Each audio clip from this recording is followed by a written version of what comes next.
Nós vamos continuar a série de família, e eu confesso para vocês que gerou uma crise em mim essa mensagem de hoje, né? Sempre acontece isso, né? Mas gerou mesmo, e eu quero ministrar para vocês assim como eu fui ministrado, né? Nós estamos terminando um mês, tá vendo? Estou até nervoso com isso aqui, né? Onde nós resolvemos tratar situações da família, né? Na primeira semana nós falamos sobre o resgate da família, um pouco sobre os relacionamentos familiares, como edificar uma família que enfrenta tempestades, e ela tem que ter raízes, tem que estar firmada na rocha, tem que ter fundamento. Então, são as bases de um relacionamento familiar sólido. Então, nós falamos que não pode deixar de ter verdade, não pode deixar de ter mansidão, não pode deixar de ter integridade. As palavras têm que ser equilibradas, as emoções sob controle, e as atitudes têm que ser edificantes, né? Então, foi a primeira semana. Na semana seguinte, nós falamos sobre os filhos da esperança. E como nós, muitas vezes, projetamos nos nossos filhos algo que nem sempre acontece, mas nós temos que crer que tudo vai acontecer. E nós vemos ali que nós precisamos ensiná-los a saírem da zona de conforto, né? Um exemplo muito claro, até o pastor Marcos ministrou nos jovens, é sobre a águia, né? A águia, ela tem uma característica muito interessante, porque ela não permite que os seus filhotes fiquem na zona de conforto. E no começo o ninho é tudo fofinho, ela dá comidinha, tudo legal, mas depois ela começa a deliberadamente tirar algumas coisas do ninho, para que comece a aparecer os espetos, né? Porque o ninho não é só feito de plumas e folhinhas, ele tem também os galhos. E ela começa a fazer com que o lugar não fique tão aconchegante. E depois ela tem o esforço para fazer a águia voar, não é? E ela normalmente habita em lugares altos. E é meio radical isso aí. Porque primeiro ela tira a zona de conforto, vê se ela sai sozinha. Se ela não sair sozinha, de vez em quando ela joga. Ó, que mãe, hein? Ela joga, mas ela não deixa também se espatifar lá, né? Ela joga e vê se ele consegue. Como é bem alto, se ele não conseguir, ela mergulha. Por isso que tem aquele texto que fala assim, sobre as suas asas, tal, porque ela pega ele lá, né? Sabe? Parece aquele negócio de filme meio radical, né, Glaucão? Ela pula e o outro mergulha atrás, tal, até que ela se liga e bate as asas. Eu vi um documentário também, eu gosto muito de documentário, assim, vida animal, a gente aprende muito, né? Lá em Romanos fala que a gente tem que aprender por meio das coisas criadas. A natureza anuncia as obras da sua mão, tem muita coisa de Deus. Eu gosto de ver algumas coisas lá, e vi justamente de outro tipo de águia, tem vários tipos de águia. E tem uma lá que ela está levando, a águia fica grandinha e tal, e começa a exigir, né? Quer mais assim, né? Está grande, às vezes maior do que a águia mãe, e ela está pedindo mais comidinha na boca, né? Aí ela, cai a ficha assim, fala, não vou fazer mais não, vou desaparecer aqui, né? Aí ela dá uns perdidos, ela sai fora. Aí a outra fica lá. É engraçado, eles filmaram assim, ela fica olhando assim, cadê, né? Não está chegando. Então, a hora do meu de jejum aqui, e nada, né? Ela começa a olhar, procura, e aí ela começa a falar, deu ruim. Aí ela começa a bater lá as asas e tal, e ela começa a treinar, pula de um galho para o outro, vai indo, daqui a pouco ela está voando e vai atrás da comida dela. Então, nós aprendemos também que tem que ensinar os filhos a superarem as zonas de conforto, procurar incentivá-los, corrigir e discipliná-los, falar, olha, não vai por aí não, tal. Quando é pequeno, dá uma corretiva mesmo, para ver se ele para com aquela atitude errada. Não ter pressa também no reconhecimento deles ou resposta ao seu amor. Às vezes os pais também se decepcionam, porque estão esperando que os filhos deem um retorno, né? E o verdadeiro amor não busca o próprio interesse. Presta atenção nisso, está lá em 1 Coríntios 13. E na semana passada o pastor Fernando falou até que o dinheiro nos separe, né? E nós vimos como que uma das principais causas de separação e divórcio é desajustes na área financeira. Como que isso tem causado problemas. Só perde para o adultério. A segunda causa é problemas de desajustes, desequilíbrios, desacordo no investimento dos recursos, tá? Hoje nós vamos falar sobre um evangelho, um Deus que pode entrar nas nossas casas trazendo cura. Acredito que na história, assim, nós temos as famílias em crise, em doentes, mas hoje isso tem aumentado muito. As doenças, especialmente da alma, têm crescido muito. A ansiedade, a depressão e vários outros problemas estão entrando nas famílias, e que, se não houver uma cura, isso pode levar à morte, né? Então, nos dias de hoje, nós temos preocupações. Quem é que não tem preocupação? Levante a mão. Quem é que não tem algum motivo, um foco de ansiedade, de não conformidade na sua vida e na sua família, que te tira a paz? Levante a mão para a gente saber. Você é um herói, né? Você é um cara meio extraterrestre. Não tem ninguém. Então, normal, bem-vindo à vida real. Nós temos lutas, temos dificuldade, por isso que Jesus falou: quando vierem as tempestades, quando você irá, não se peque. Então, existem situações que já está previsto que elas vão acontecer. A gente que fica meio naquele romantismo, né? Achando que o príncipe vai ficar príncipe a vida inteira. Mas ele não fica sempre príncipe, ele vira sapo. Tem que dar uns beijos para ver se ele volta a ser príncipe de novo, né? Aí tem o dia dos namorados aí, de repente o príncipe está de volta, né? A princesa está de volta. Preocupações, ansiedade, depressão, inclusive essas duas doenças são as principais doenças que têm atacado as famílias hoje. Isso é pesquisa mesmo. Tem entrado, nunca entrou tanto nas famílias a ansiedade e a depressão, causando vários tipos de transtornos. Vários tipos de transtornos. Ira, inimizade, dissensão, facção, divórcio, começa a ter desacordo, aquilo não resolve, vai crescendo, crescendo. Chega ao ponto da violência física e psicológica. Abuso da mulher, abuso da criança, abuso do idoso. Nós vemos como o mal tem crescido e invadido o âmbito familiar, o universo familiar. E eu quero dizer, e o primeiro ponto é que Jesus é a resposta para a enfermidade da sua família e da família nos dias de hoje. Jesus é a resposta. Eu quero trabalhar com vocês um texto bíblico, né? Nós vamos ficar com ele como referência. Ele se encontra em Marcos capítulo 5, a partir do versículo 21. Em muitas Bíblias, nós temos um subtítulo que diz: o poder de Jesus sobre a doença e a morte.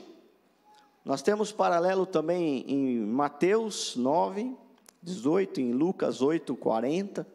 Mas esse texto aqui de Marcos, ele é o mais completo, trazendo inclusive uma referência ao aramaico, né? O aramaico era a língua que eles falavam ali, lidando de coisas de Deus. Normalmente o habitante daquela região lá falava essa linguagem diferenciada, e nós temos ali uma frase-chave que Jesus usa em aramaico, que é traduzida: Talita cumi, menina, minha pequena menina, levante-se, né? Esse é o texto que Jesus usa. Nós vamos trabalhar isso também.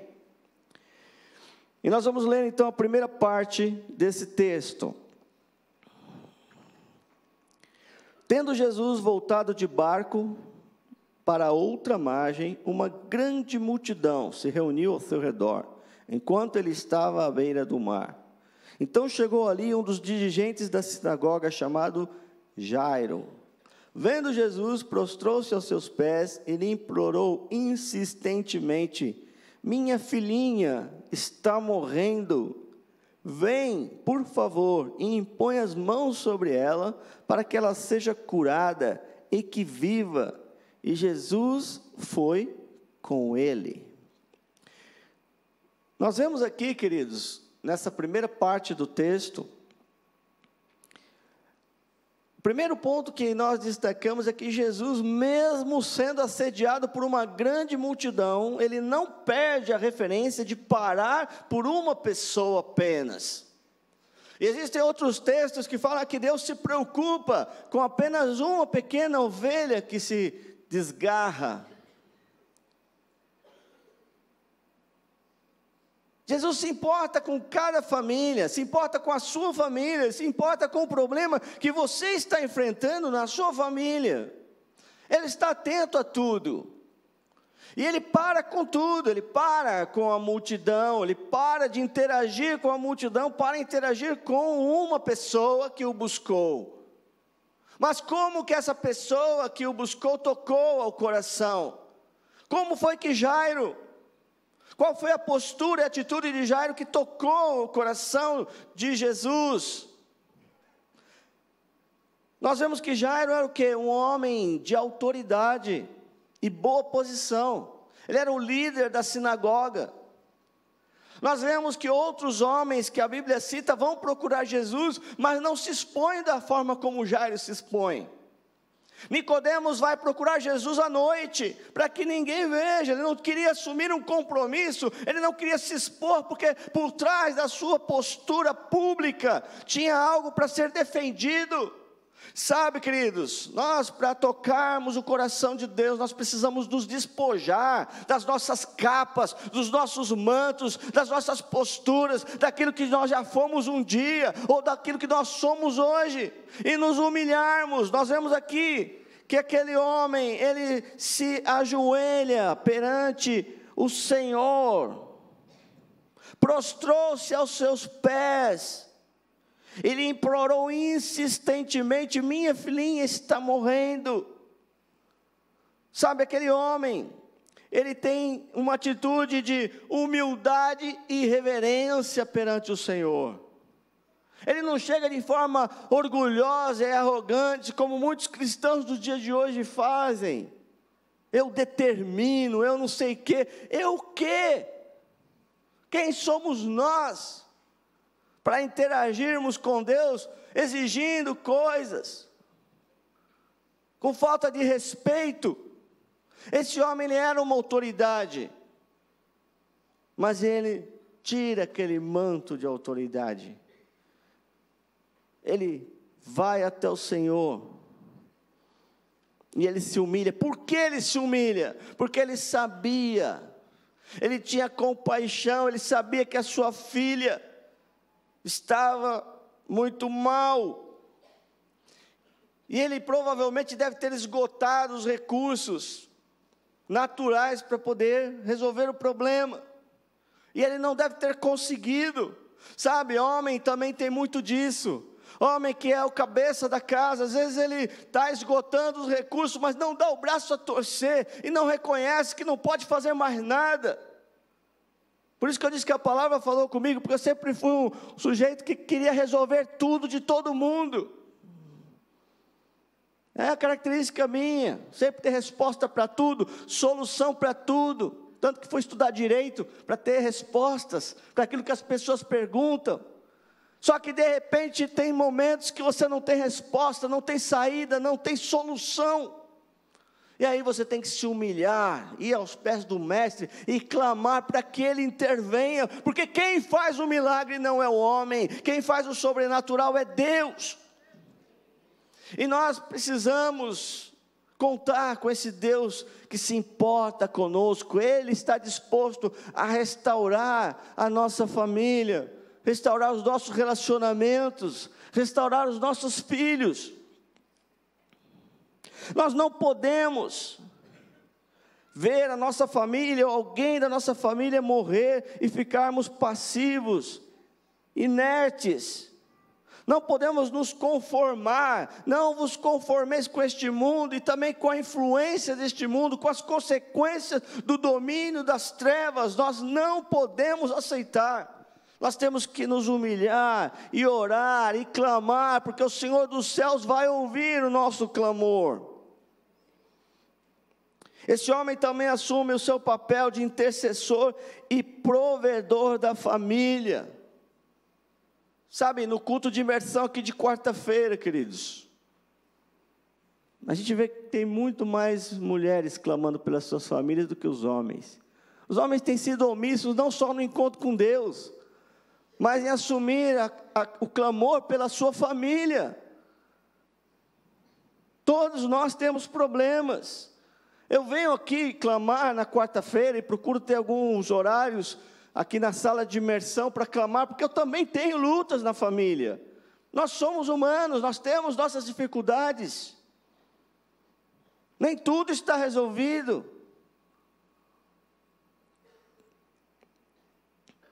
Essa atitude toca o mestre, por quê? Conforme o Salmo 51, 7 diz assim: um coração quebrantado e contrito, o Senhor não despreza. Nós temos que nos quebrantar perante o Senhor. Se deu ruim, chegar para Ele e falar: deu ruim, Senhor, não está legal esse negócio aqui, está ruim. Como o pastor Glauco falou, se é na área de finança, se é a área do relacionamento com o seu cônjuge, se é na área do relacionamento com os seus filhos, se é na área do relacionamento com os seus pais. Senhor, não está legal esse negócio, eu estou vendo que a Tua glória não está se manifestando nisso. Senhor, entra, clama. E aqui é interessante, ele clamou.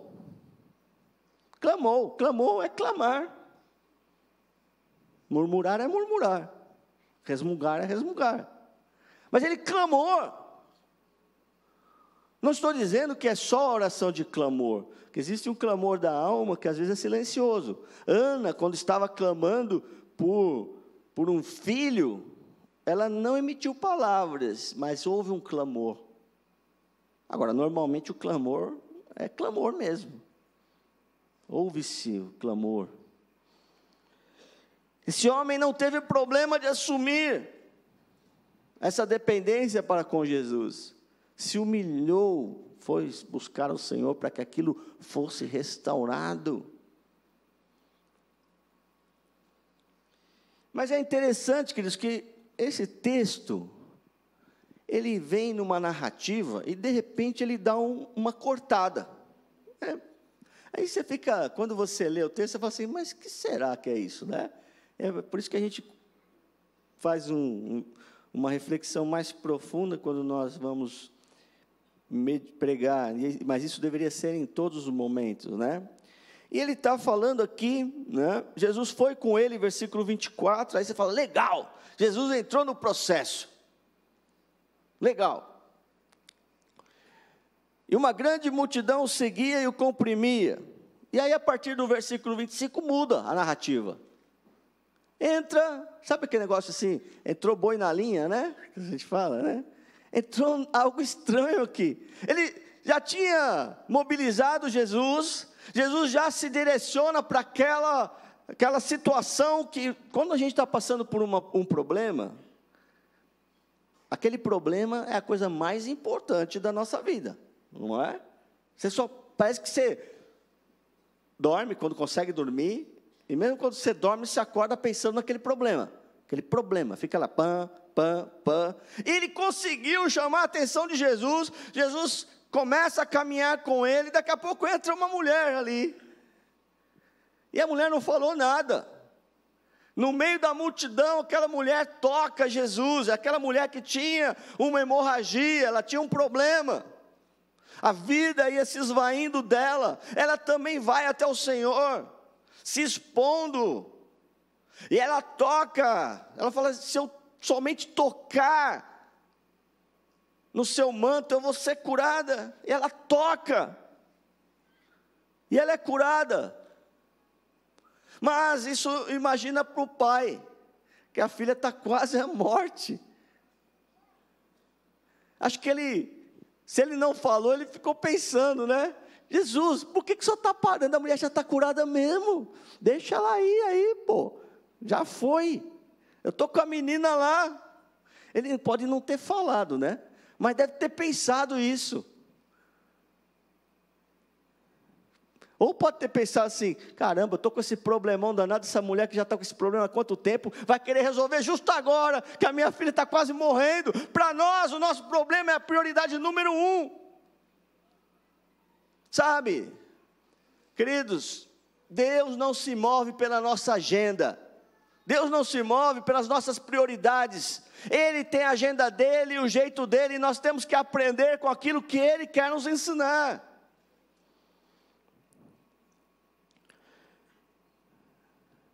Uma coisa importante que nós vemos aqui, é que temos que aprender com os processos.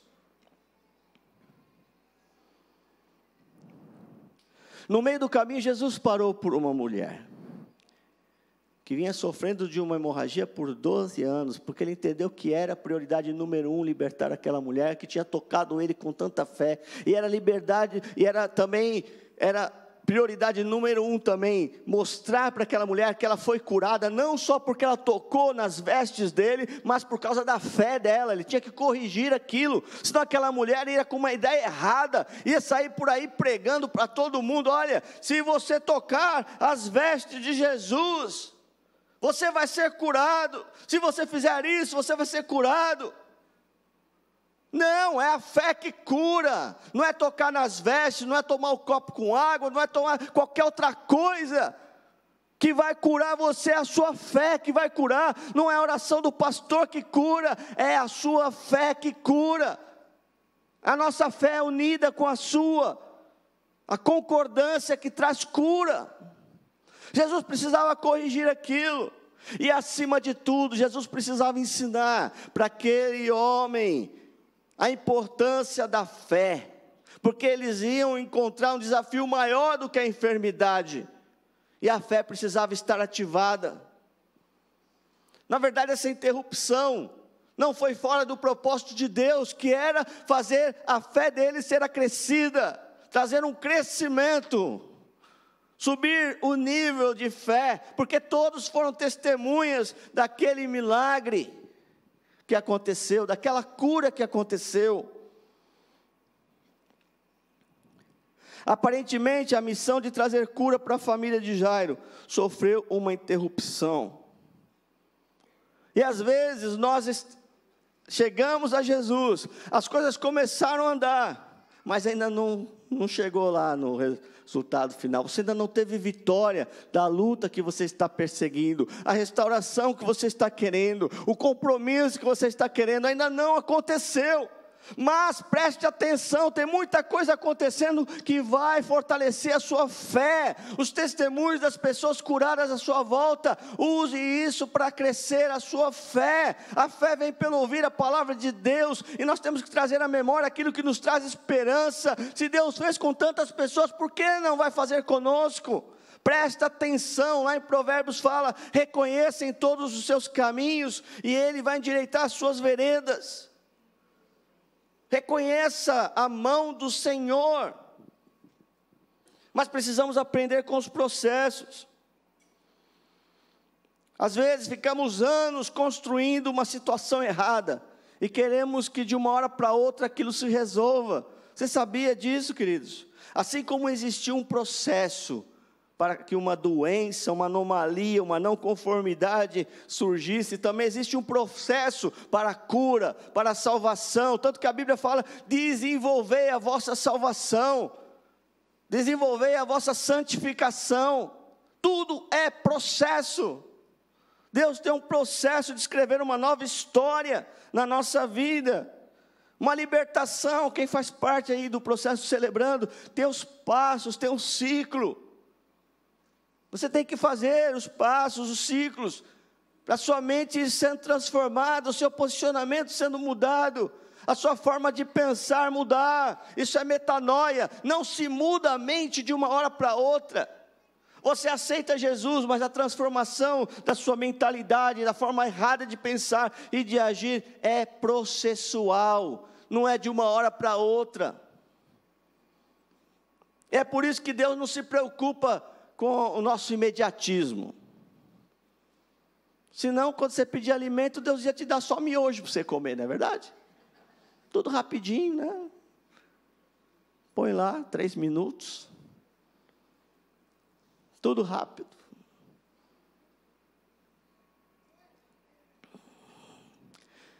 Deus quer te dar uma comida boa.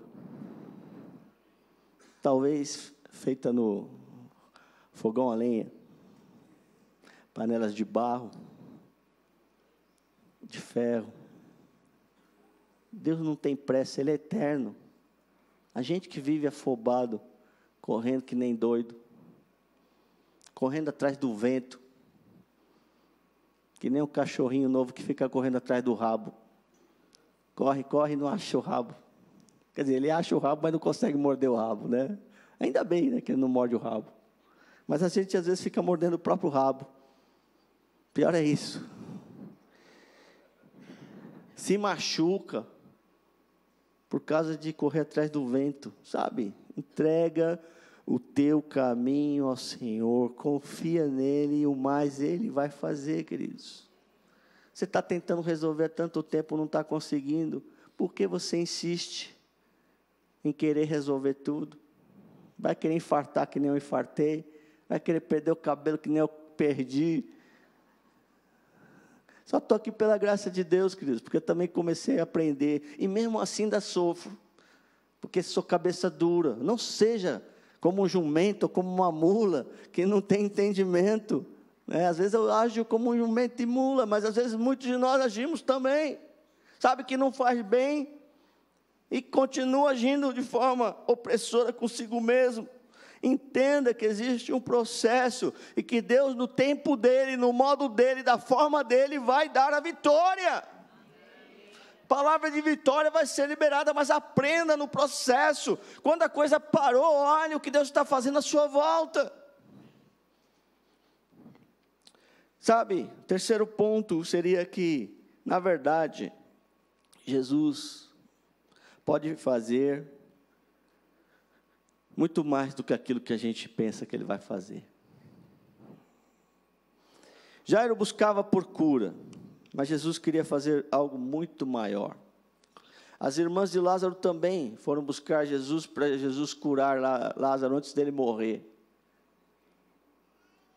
Às vezes queremos que Deus ponha em ordem um relacionamento, mas o que Ele quer é fazer muito mais. Às vezes a gente quer que Ele não deixe a casa cair, ou o vaso quebrar, e Ele vai querer justamente que o vaso quebre, para fazer um vaso novo. Quando perdemos a esperança, Jesus diz, não tenha medo, tão somente creia. E aqui nós vemos, depois da interrupção, né, e volta. Mas olha como volta a narrativa. A narrativa volta a partir do versículo 35. Enquanto Jesus ainda estava falando, chegaram algumas pessoas da casa de Jairo, o dirigente da sinagoga, dizendo, sua filha morreu, disseram eles. Não precisa mais incomodar o mestre. Que interessante, né? Você já percebeu que para as más notícias chegarem, você não precisa fazer esforço nenhum, elas aparecem.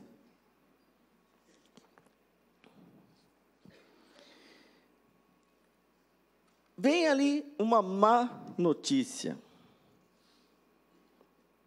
As más notícias, elas nos abalam, nos derrubam, tiram a nossa paz, sono e saúde. Aí eu fico perguntando, você já recebeu alguma notícia que lhe roubou todas as esperanças? Não apenas notícias relacionadas à morte de alguém, mas ao trabalho, dinheiro, amigos, saúde. relacionamentos, notícias que machucam o seu interior, trazem decepção, tristeza. Sabe, não é por acaso que, se você liga nos jornais, a ênfase é más notícias. Por quê? Porque o mundo jaz no maligno. As más notícias dominam os noticiários, e não somente os noticiários, mas a boca das pessoas. As pessoas são peritas em trazer más notícias. Mas é só má notícia? Só maus acontecimentos estão rolando aí no mundo? Não é só. E a principal questão aqui, queridos, é que o Evangelho significa boas notícias. Vivemos do Evangelho, no Evangelho, para propagar as boas notícias do reino de Deus. Chegam essas pessoas, e chegam vozes com más notícias o tempo todo. Provavelmente, Jairo já estava no limite ali da sua esperança. Aí vem aquela palavra que o empurra mais para baixo ainda. Que você está... Deixa o mestre cuidar de outra coisa, se caso ele está perdido, sabe? Olha o que Jesus fez com a má notícia. O texto fala que, versículo 36, não fazendo caso do que eles disseram, Jesus disse ao dirigente da sinagoga: não tenha medo, tão somente creia. Sabe, aos olhos humanos, pode ter más notícias acontecendo. E aí você tem que decidir que vozes você vai escutar. As vozes deste mundo, as vozes das pessoas que só enxergam as coisas ruins que estão acontecendo. Existem muitas vozes. A voz do diabo, a voz da realidade triste, a voz da nossa alma, a voz do nosso sentimento. Enganoso é o coração do homem. Ou a voz de Deus. O que Jesus está dizendo aqui, Ele não está negando, Ele está trazendo uma nova realidade. E aquele que crê nele, ainda que esteja morto, viverá, como está escrito lá em João. Jesus tem poder sobre todas as coisas, inclusive sobre a morte.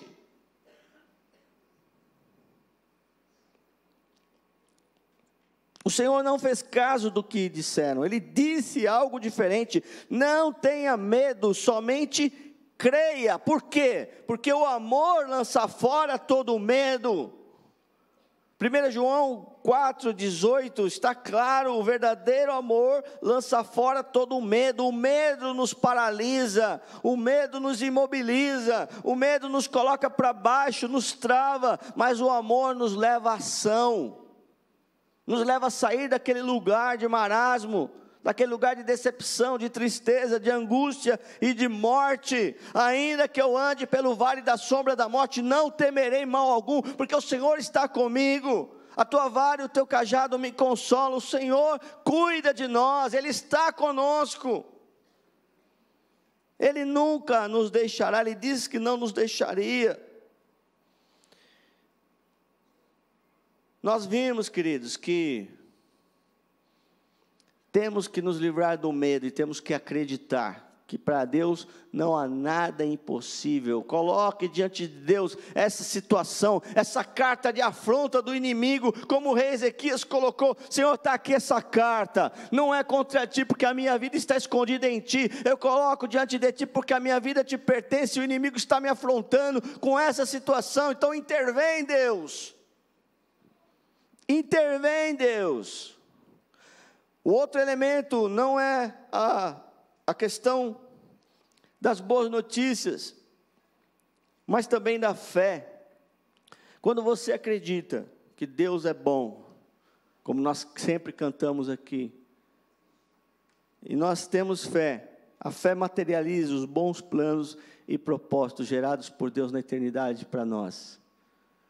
Eu tenho certeza, queridos, que muitos desses bons planos não estão se aperfeiçoando nas nossas vidas porque nós não cremos o suficiente.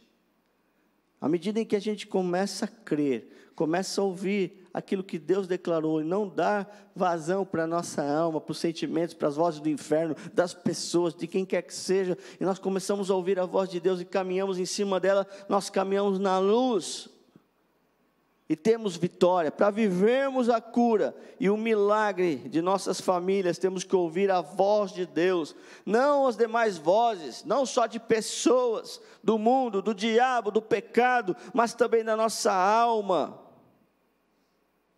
mente e coração que tantas vezes nos traíram. Tem que dizer não para aquele pensamento ruim, para aquele sentimento ruim. Estava ministrando sexta-feira aqui no Celebrando, falei, a gente é pentecostal, mas devia ser um pouquinho mais. Quando você vê que vem um pensamento ruim, você tinha que pôr a mão na sua cabeça e falar, sai de mim em nome de Jesus isso daí, sabe? Queima, Senhor, com fogo, queima, sai. Tem uns irmãos que fazem esse negócio, né? Sai batendo a porta, bate a porta pro diabo, dá umas doideiras, meu, sabe? Sai do normal com esses pensamentos ruins. Uma vez eu estava participando lá de uma viagem, tinha uns caras que faziam os entretenimentos, aí o cara começou a falar uns negócios lá de... Eu nunca manjei nada de luta, não sei de nada de luta, né?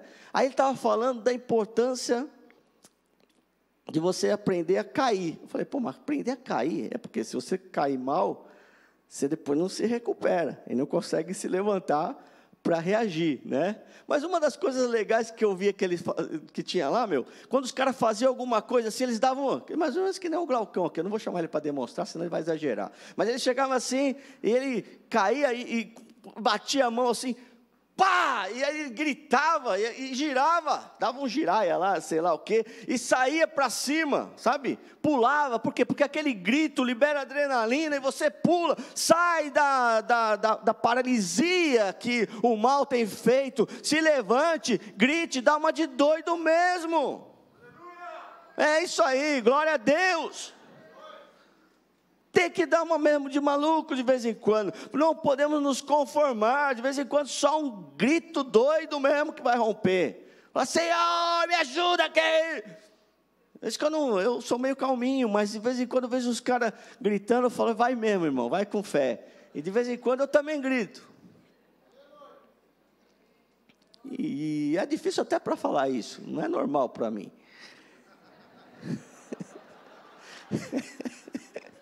Mas é Deus que está falando, né? Ele faz do chuveiro lá, sei lá o quê, põe um chuveiro bem quente e dá uns gritos lá. Vai para a montanha. O amor lança fora todo o medo, queridos. A gente precisa tirar esse negócio, viver com medo. E o último ponto, queridos. Não a morte. Não a situação de morte que Jesus não possa mudar e trazer a vida novamente. Versículo 37 diz assim, e não deixou ninguém segui-lo, senão Pedro, Tiago e João, irmão de Tiago. Quando chegaram à casa do dirigente da sinagoga, Jesus viu um alvoroço, com gente chorando e se lamentando em alta voz. Então entrou e lhes disse, por que todo esse alvoroço e lamento? Você vê como as trevas fazem alvoroço? As trevas fazem gritaria. E a gente fica quietinho. Vou ter que gritar mais, não sei como é que eu vou fazer isso, né? E ele, porém, ordenou que todos saíssem. Tomou consigo o pai e a mãe da criança. Sabe, tem alguns pontos importantes aqui. O primeiro ponto é que Jesus deixa aqueles que não creem de lado. Às vezes nós temos que também andar com aquelas pessoas que creem, queridos. Não estou falando para você segregar pessoas. Mas às vezes você está precisando se fortalecer no Senhor e na força do seu poder. E não adianta você ficar andando com pessoas que não acreditam que as coisas podem mudar. Elas só vão te levar mais para baixo. Você tem que se aproximar e se ligar com pessoas que vão somar com você para que a fé acrescida seja operante. Jesus deixa de lado ali. Ah, pastor, mas isso não está escrito. Se você olhar um pouquinho mais para frente, você vai ver que na narrativa seguinte, logo na sequência, nós não vamos falar aqui, mas o capítulo 6 fala justamente de um profeta sem honra na própria casa. Jesus era o Todo-Poderoso, mas ele não pôde fazer muitos milagres ali na sua casa, na sua terra, por causa da incredulidade. Não pode ser alimentado um ambiente de falta de fé nas nossas casas, queridos. Nós precisamos acreditar que Deus pode transformar qualquer situação, e pode transformar o nosso cônjuge, pode transformar o nosso filho. Deus pode, tem que crer. E Jesus nem ficou muito perto dos seus, porque eles não acreditavam, então as coisas não aconteciam. Sem fé, não é apenas impossível agradar a Deus, mas é impossível materializar os sonhos de Deus, as realidades que Deus declarou para nós. Tem que ter fé. Então Jesus deixa aquelas pessoas, e ele chama Pedro, Tiago e João. Por quê?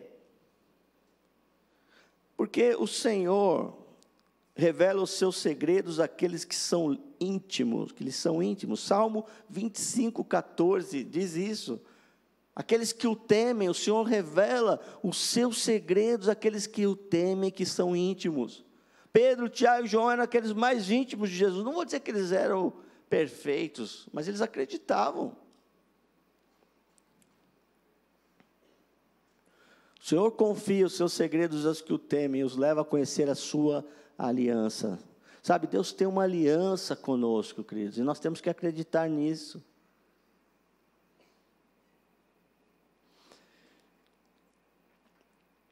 E Ele é poderoso para fazer infinitamente mais do que tudo aquilo que pedimos, sonhamos e pensamos. Mas tem algumas outras lições importantes aqui. Primeiro é essa de que a gente tem que se unir com pessoas que creem também. Por isso que é importante você estar no culto de oração, por isso é importante você ter um parceiro de oração, por isso você que é casado precisa chamar a sua esposa para orarem juntos e crerem na restauração do relacionamento, do casamento, dos filhos. Chame outras pessoas que têm essa intimidade com Deus e a prática da oração. E olha que em seguida ele também chama, versículo 40, o pai da criança. Então ele com esses intercessores, parceiros de oração, entram onde está a criança. A família toda é envolvida no processo de cura e de restauração. Sabe, a gente tem que mobilizar a nossa família para alguns propósitos que Deus tem para nós. Tem que batalhar em cima para você conseguir ter de volta. Há um envolvimento. Eles entram onde a criança estava. Às vezes nós queremos ajudar, mas nós não queremos entrar no universo, no meio da vida daquele membro da família que está doente ou morto. Ele está vivendo uma outra realidade, a gente não quer tocar aquela realidade, não quer entrar naquela realidade, mas a gente tem que se esforçar para entrar lá. Por quê? Porque as portas do inferno não prevalecem contra a igreja. Não é trazê-lo aqui, às vezes ele não vai vir aqui. Então nós temos que ir até lá. A ovelha perdida está perdida. O pastor tem que às vezes deixar as 99 no aprisco e ir atrás da perdida. O pai tem que deixar quem está em casa e ir atrás da perdida. Tem que ter essa busca. Ele está perdido, está só, está inerte, não consegue reagir. Está morto. E a morte não é apenas quando cessa a respiração, cessa o bastimento. As pessoas podem estar mortas em seus delitos e pecados, mortas em seus traumas, seus medos, sua insegurança, sua história mal escrita. Tem que descobrir às vezes qual foi a fonte, a raiz. que causou aquele mal na vida da pessoa, sabia que por causa de cada atitude, de cada situação, tem uma história. Não é do nada que as coisas acontecem. Tem sempre uma história por trás. Só que às vezes a gente não quer entrar nessa história. Ah, Senhor, já cheira mal, que nem Lázaro. Para que tirar a tampa do túmulo? Para ir atrás dessa situação, cheira mal, tem uma história mal escrita, mas o Senhor escreve histórias novas, o Senhor escreve uma nova história, o Senhor abre rios no deserto, caminhos onde não há. Deus é poderoso, queridos. Ele esperou 3 dias para ressuscitar Lázaro, porque tinha um pensamento comum entre os judeus, que até 3 dias a alma não se descolava do corpo.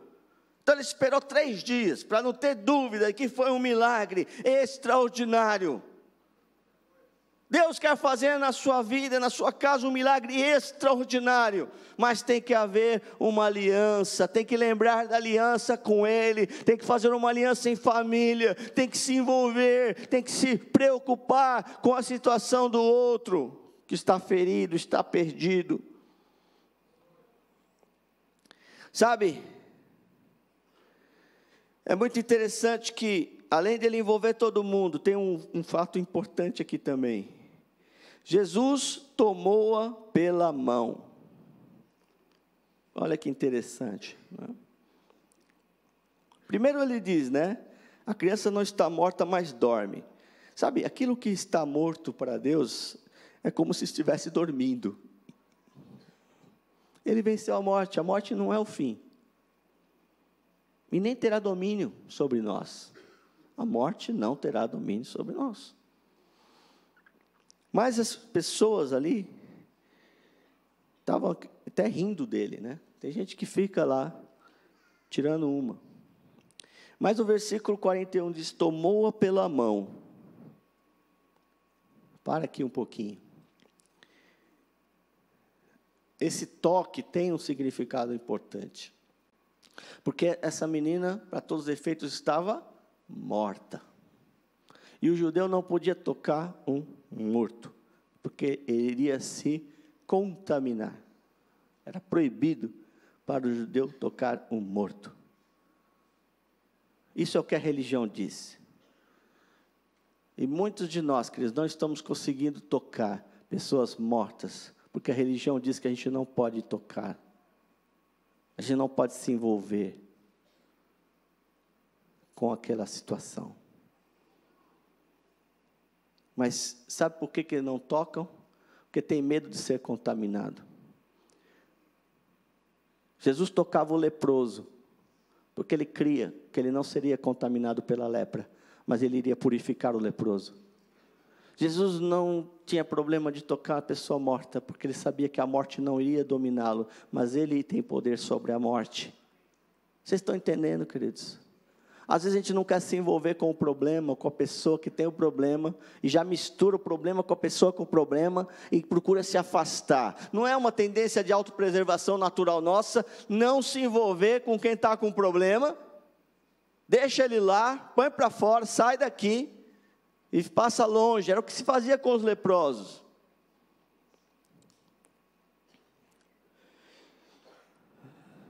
Além de Jesus entrar no verso, no lugar em que ela estava, no meio, ele toma pela mão. Tem que ter contato, se envolver, tocar, crendo que não se tornará impuro, mas que vai purificar o que toca. Ele também diz: Talita cumi. É um diminutivo afetivo, que expressa amor, carinho, afeição, compaixão. Cumi significa levanta, talita menina, menininha. Em outras palavras, Jesus está dizendo: minha querida, meu amorzinho, levanta. Tem que ter amor, tem que ter carinho. Amor, carinho, aliado ao envolvimento com fé e compaixão gera transformação. Guarde essa frase. Amor, aliado ao envolvimento com fé e compaixão gera transformação. São os toques que transformam e libertam, porque uma pessoa sabe quando você se envolve com ela querendo ajudá-la, ou quando você está querendo preservar a sua imagem, ou mostrar que você é bonzinho. Ela sabe quando você está querendo ajudá-la. Quando você estende a mão, para tirá-la daquela situação ou para acusá-la. Sabe, com poder e autoridade, a palavra de ordem e de vitória, cura é liberada.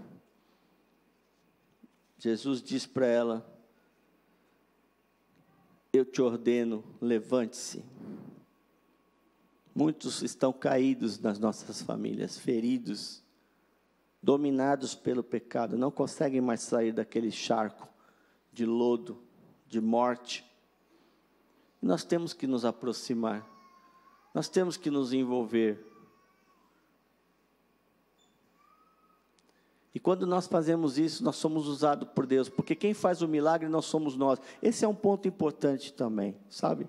Às vezes nós queremos ser o santo milagroso, né? O milagreiro, né? Só falta querer ter uma aureolinha aparecendo em cima da cabeça, né? Ah, eu sou o cara. Na pós tudo que está acontecendo aí, uma coisa boa está vindo à luz, que não existem super-heróis. O pastor até deu spoiler da Guerra Infinita, né, que o Thanos dá uma surra em todos os heróis e mata metade deles, né? Sabe, isso é um aprendizado para nós.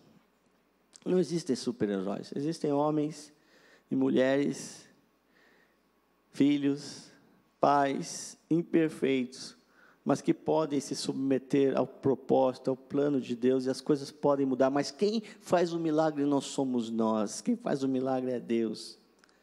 Eu já vi, queridos, a gente já está aí já ficando meio madurinho, né? Tomara que não caia do galho.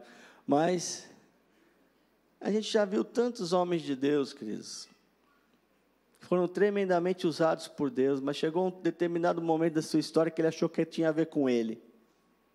Ele começou a ficar orgulhoso e caiu. Tantos caras nos quais eu me inspirava, li os livros dele, não tenho prazer mais nenhum de ler os livros dele. Até porque eu não sei se foi escrito em época que ele estava bom ou ruim, né? Tem coisa boa, mas é melhor não ler. Na dúvida, vou ler a palavra.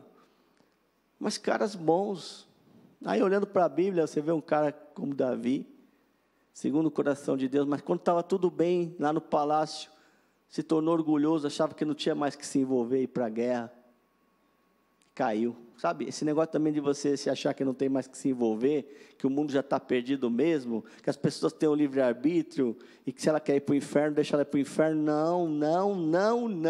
Não vamos nos conformar, vamos interceder para que Deus entre e mude essa história, esse quadro. É Ele que faz o milagre. Quando a palavra de vitória é liberada, tudo muda, basta uma palavra dEle.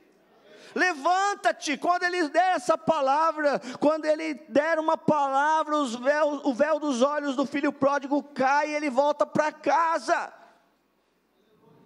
O morto se levanta, Lázaro vem para fora, essa menina se levanta e começa a andar. Isso deixou todos atônitos. Não tinha que deixar atônito, tinha que deixar todo mundo feliz, alegre, porque houve um grande milagre. Nós ficaram apavorados. É interessante, a incredulidade está crescendo tanto, que quando acontece um milagre, as pessoas ficam um fenômeno, não sei o que aconteceu, parece um papo de médico. Tem médico aqui, né? Glória a Deus pelos médicos, né? Mas não é fenômeno, é milagre, é sobrenatural. Qual o problema?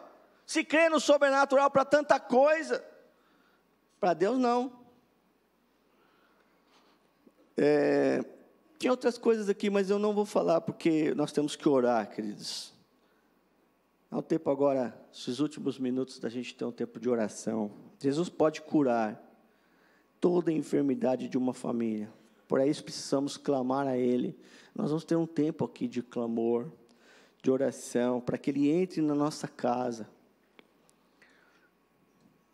Mesmo compreendendo as nossas imperfeições, que a graça dEle seja liberada.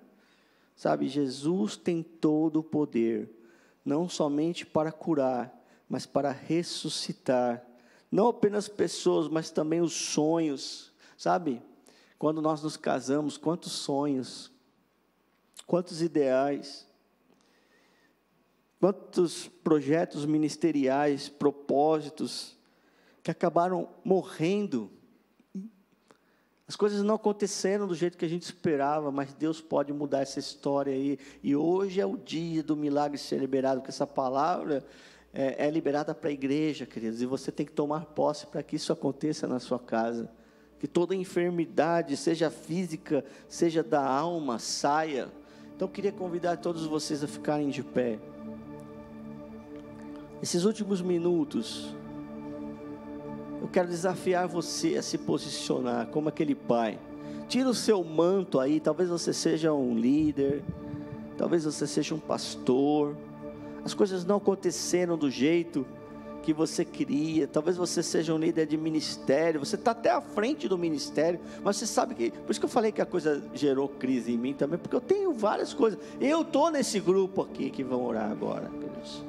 Só que esse clamor que nós vamos levantar aqui, vão fazer com que principados e potestades caiam, que se destravem os canais, correntes sejam quebradas, queridos. Deus quer nos levar para um novo nível.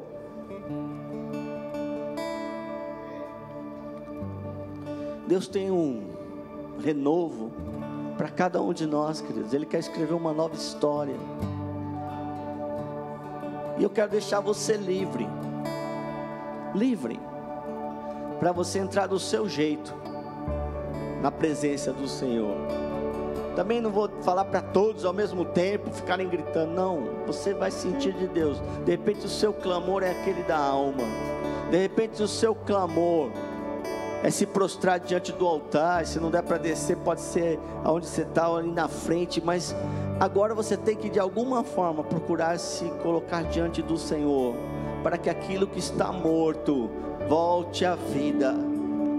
Pessoas que estão longe voltem, sonhos sejam restaurados.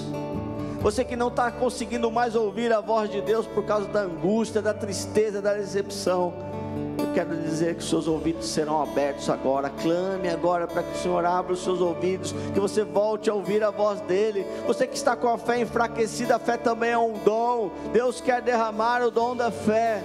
Então nós vamos ter um tempo agora livre de você, do seu jeito, buscar a Deus, clamar a Deus, e nós vamos ter um louvor que vai nos conduzir.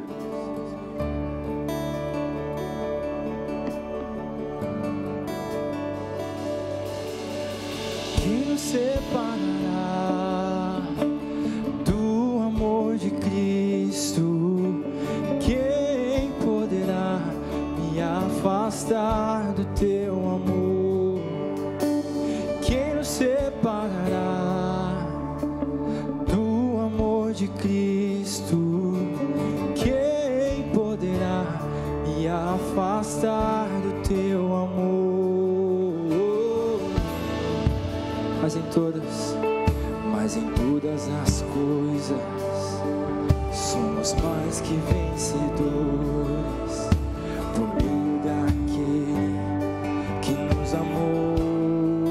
Mas em todas as coisas somos mais que vencedores, por meio daquele que nos amou.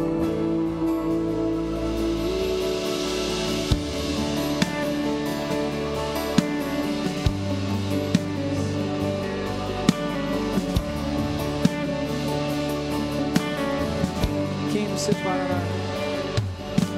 Quem nos separará do amor de Cristo? Quem poderá me afastar do teu amor? Quem nos separará do amor de Cristo? Quem poderá me afastar do teu amor?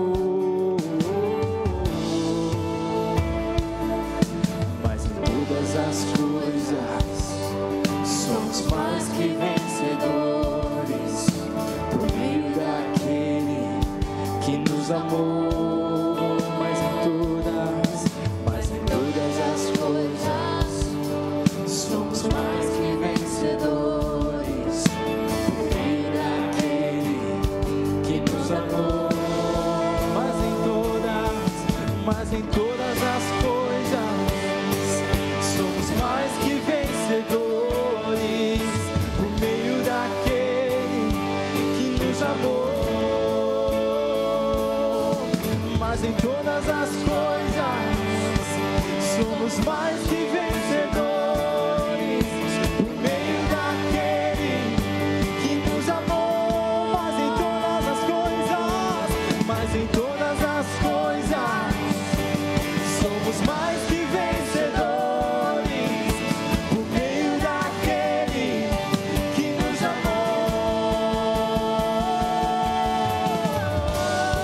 separar do teu amor.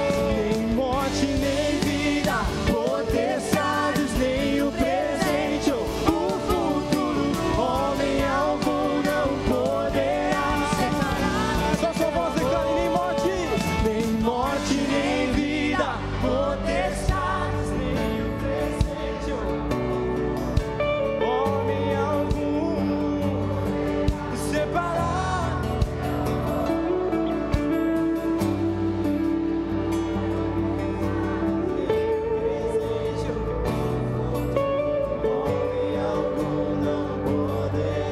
Separar do teu amor. Morte nem vida, Declare isso. potestades, nem o presente ou o futuro, homem algum não Poderá nos separar do teu amor. nem morte nem vida, potestades, nem o presente, Poderá nos separar do teu amor. nem morte, nem vida, potestades, nem o presente ou o futuro, homem algum não poderá separar do teu amor. Nem morte, nem vida, potestades, nem o presente ou o futuro, homem algum não poderá separar do teu amor. Jesus. Clame a Ele, Jesus. Entra.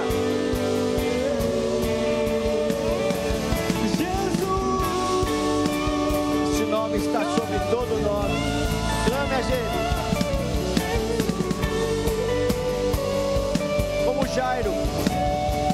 Diga: vem comigo, Jesus. Sabe, preste atenção, todas as coisas cooperam para o bem daqueles que amam a Deus. Deus tem um propósito em toda a situação.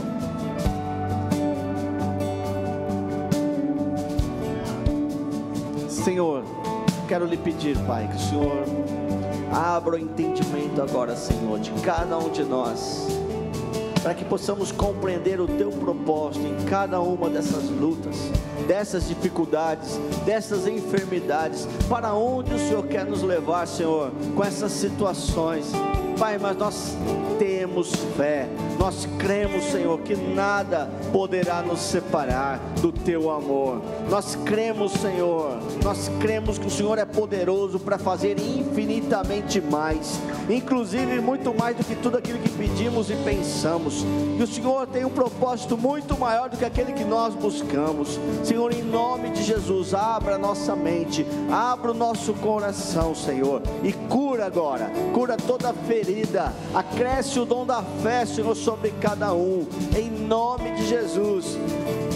Que o amor de Deus o Pai, esse amor indescritível, que deu o seu Filho por amor de nós, que a comunhão e a cura do Espírito Santo de Deus, a consolação esteja sobre a tua vida, e que a companhia de Jesus, este que opera o milagre, que Ele possa te acompanhar, indo agora para a sua casa, que Ele possa entrar no seu ambiente, no universo da sua casa, trazendo cura, e que você seja usado, toque as vidas que estão feridas, perdidas, afastadas de Deus. Profetiza, abre a sua boca e profetiza o que Deus tem na vida dessas pessoas, e o Senhor vai estar contigo. A palavra de vitória vai ser liberada, e você é mais que vencedor. Deus te abençoe, vai na paz do Senhor, tenha vitória em nome de Jesus, aleluia.